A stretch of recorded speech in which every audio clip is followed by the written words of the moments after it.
Francia deriva de franqui, que significa francos en latín.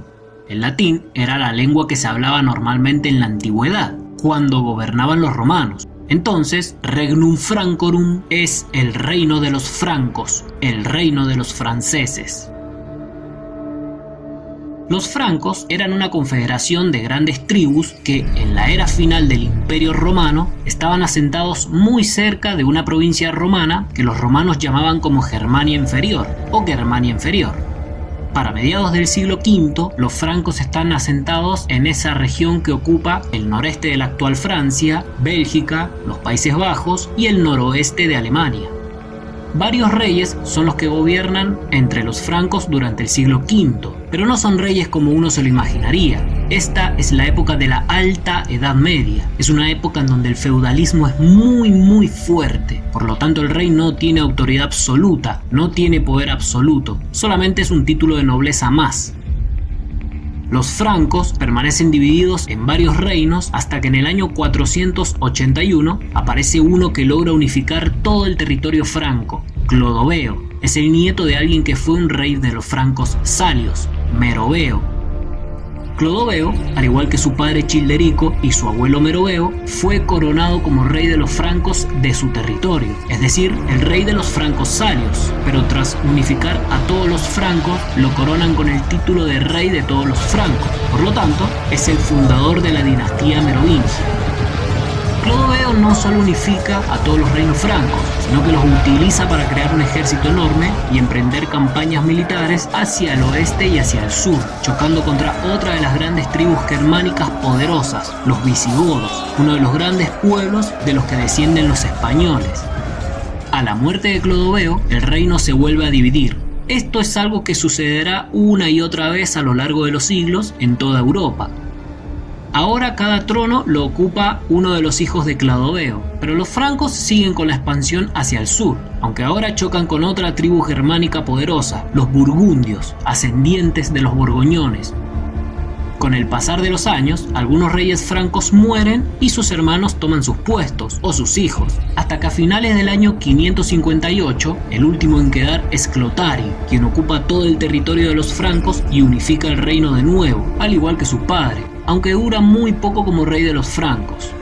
Con la muerte de Clotario, el reino franco vuelve a fragmentarse, ya que en esta época es muy difícil mantener un territorio tan grande unificado. Eso es algo imposible de lograr, o es algo muy difícil. Hay que ser realmente un verdadero genio de la guerra para lograr hacerlo, ya que políticamente no se puede hacer. Es algo que solamente a base de conquistas militares se puede hacer, y eso si se tiene la suerte de que los señores feudales conquistados le juren fidelidad real. El reino continúa dividido durante varios años, hasta que en el 613, el nieto de Clotario, Clotario II, se queda como el único rey debido a que le sucedió lo mismo que su abuelo. Una vez que muere un rey franco y este no tiene descendencia, un rey familiar ocupa el trono, y es así como este ocupó todos los tronos de los francos. En el año 629, Dagoberto se convierte en el rey de los francos y le cede a su hermano, Cariberto II, la región de Aquitania, que es la región suroeste de Francia. A la muerte de Dagoberto, antes de llegar el año 640, nuevamente el reino queda fragmentado. Esta vez se crean tres grandes reinos, Aquitania, Neustria y Austrasia. Este mismo sistema, el de varios reyes parientes francos gobernando y otro ocupando su puesto a su muerte, seguirá así durante muchos años. Es una época muy inestable políticamente. No es como lo que nosotros estamos acostumbrados a ver. Y estos reyes no son autoritarios ni absolutistas como lo que hoy en día uno podría pensar. Estos reyes son feudales y tienen que ganarse sus conquistas a base de espadas. De hecho, un señor feudal tiene tanto poder como un rey, y si ambos van a la guerra, nada le garantiza a un rey que pueda ganarle a su señor feudal. Durante siglos, una y otra vez sucede lo mismo. Teodorico III, hijo de un rey llamado Clodoveo II, se convierte en rey de Neustria, el reino que está en medio, mientras que en el año 679 también se vuelve rey de Austrasia, el reino oriental de los francos. Mientras tanto, ya entrada la segunda década del siglo VIII, desde Oriente, el imparable avance del imperio del Islam, que viene expandiéndose por el norte de África, finalmente llega a Europa, la pisa, la toca. y se mete de lleno en la península ibérica, donde se encuentra el reino cristiano visigodo. Los visigodos están sumergidos en una gran crisis civil, los conflictos internos no paran, y los musulmanes obviamente aprovechan esto para meterse en este conflicto. Es entonces que entablan alianzas con algunos nobles visigodos, y tras esto se lanzan a la conquista de Europa con un gran ejército. Hay que entender que estos musulmanes no son como ahora. No son como cuando el gran y poderoso Estados Unidos se enfrenta a estados como Irak o Irán. En el siglo VIII, los musulmanes son mucho más poderosos que los cristianos y tienen un ejército mucho más grande y con mejores armamentos. Para el año 732, los musulmanes ya han conquistado casi toda España, es decir, casi toda la península ibérica, y también están decididos a continuar la conquista hacia el norte, hacia el reino de los francos, pero estos no se van a dejar conquistar tan fácilmente. La parte franca más cercana es Aquitania, y el rey allí es Teodorico IV, quien con la ayuda de Carlos Martel, quien es el abuelo del famoso Carlomagno, consiguen derrotar al enemigo en la batalla de Poitiers, y con esto logran detener el avance de los musulmanes por Europa, quienes deciden centrar su fuerza y su atención en la península ibérica, por lo que se quedan ahí bien tranquilitos y gobernando, mientras que el reino de los francos siguen como estaban antes. Después de esta gran victoria, la familia de Martel toma mucho más importancia para los francos, se vuelve más influyente y más poderosa, pues antes Carlos Martel era un mayordomo de palacio, que es algo así como un ministro principal del rey, pero ahora la familia tiene un nombre que defender y una reputación militar. Escalando en el poder, el hijo de Carlos Martel, Pipino, llega a convertirse en rey de los francos en el año 751, después de haber sido mayordomo de palacio durante una década. A la muerte de Pipino, en el año 768, dos de sus hijos heredan todo el reino, el mayor, Carlomán, y el menor, Carlos. Este último es el que acabará imponiéndose, y en el año 771, tras eliminar a todos sus rivales y enemigos, Carlos se convierte en el rey de todo el territorio franco. El nuevo rey es un conquistador de ley, de esos de los de antes. Es un guerrero, le gusta la guerra y se lanza a la conquista más grande de su época, la conquista de Europa. Por tal razón lo llamarán Carlomagno.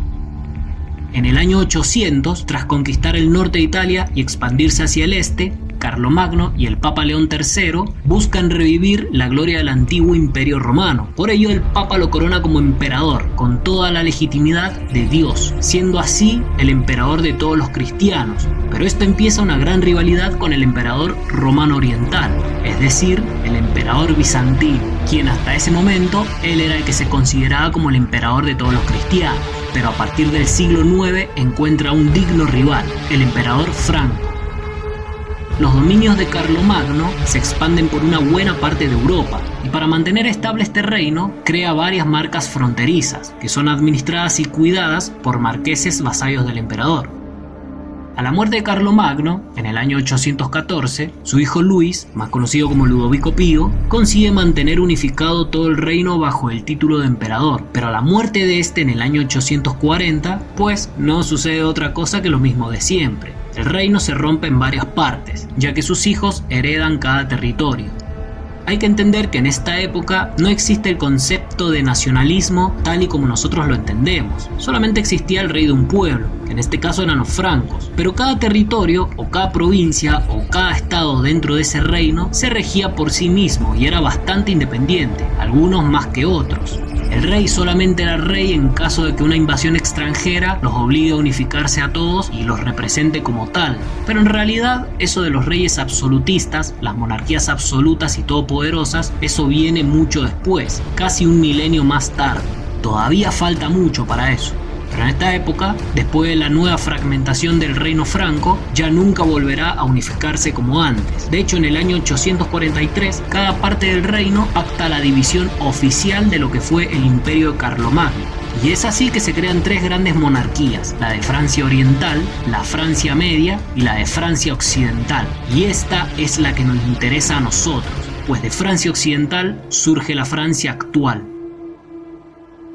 En plena época feudal, un rey no es tan poderoso como lo será en el siglo XVIII, mucho más tarde, durante las monarquías absolutistas. Ahora, en pleno feudalismo, los señores feudales y los monarcas tienen sus propios ejércitos privados y luchan entre sí constantemente por el control de los territorios, en este caso los territorios francos, o podríamos empezar a decir los territorios franceses. Un rey feudal no puede imponerse sobre todo el enorme reino que supuestamente reina. Por ello, los señores feudales tienen mucha independencia económica y militar con respecto al rey, haciendo que tengan un gran poder y que gracias a ello puedan competir contra un monarca, si es que se llega a dar la ocasión. Y como si la lucha contra los señores feudales no fuera poco, los piratas escandinavos, aquellos conocidos como vikingos, han salido desde las frías tierras del norte escandinavo, liderando veloces barcos y atacando a las aldeas de toda Europa. Todo esto hace que en el año 911, viéndose superado por tantos conflictos con sus vecinos y también por las invasiones vikingas, el rey francés occidental, Carlos III de Francia, pacte con un caudillo vikingo llamado Rolón, a quien le otorga una buena parte del territorio del norte de Francia, y esto lo hace a cambio de que la defienda contra cualquier invasión, pero también de que jure lealtad al rey franco, mientras que este se compromete a darle una gran libertad e independencia en su nuevo feudo. Esto es algo muy pero muy difícil de rechazar para un caudillo vikingo, pues él es un líder poderoso de los piratas escandinavos, pero lo que se le ofrece es algo de otro nivel. Es realmente bastante grande, se le ofrece ser un auténtico señor feudal, un señor franco, por lo tanto acepta sin pensarlo, y se crea un nuevo ducado franco, o un nuevo ducado francés, es el ducado de Normandía. El nombre, que viene de normandos, significa hombres del norte, Nordmando, hombres del norte. Esto marca el comienzo de una nueva casa franca, de origen vikingo, la Casa de Normandía. El rey le ha otorgado a los normandos toda la región del norte hasta donde se puedan conquistar, y cada quien comienza su expansión por su cuenta, el rey por el centro de Francia y el duque normando por el norte. Además de sus feudos, el rey francés occidental también lucha contra los germanos. Los germanos son todos los reinos que están al este de Francia, podría decirse que son los alemanes, y con ellos se está luchando por los condados que están en medio de las dos Francias, la Francia oriental y la Francia occidental. Cuando el último de los descendientes de Carlomagno, es decir, el último monarca carolingio, muere en la Francia oriental, a aquellos reinos se los deja de considerar como franceses orientales o francos orientales y simplemente empiezan a ser llamados como germanos, que es como los romanos antes los llamaban, los germanos, los alemanes, los reinos germanos, los reinos alemanes. Son los que están en el reino feudal de Germania, la transición entre la Francia oriental y el futuro Sacro Imperio Romano Germánico. Los normandos también luchan en el norte de Francia y se expanden hacia el oeste, hasta que llegan al reino de Bretaña, y allí luchan contra las fuerzas del rey bretón, Alano II, quien se ve obligado a obtener la ayuda del rey Luis IV de la Francia occidental, y juntos logran detener el avance normando por Bretaña. El rey asistió al rey bretón con la condición de que cuando detengan el avance normando, el rey Alano II de Bretaña le jure fidelidad al rey francés y que Bretaña deje de ser un reino, siendo a partir del año 939 un ducado francés. Pero a pesar de esto, no será como cualquier otro ducado francés, será mucho más independiente que cualquier otro y solo debe responder al rey en caso de una guerra extranjera.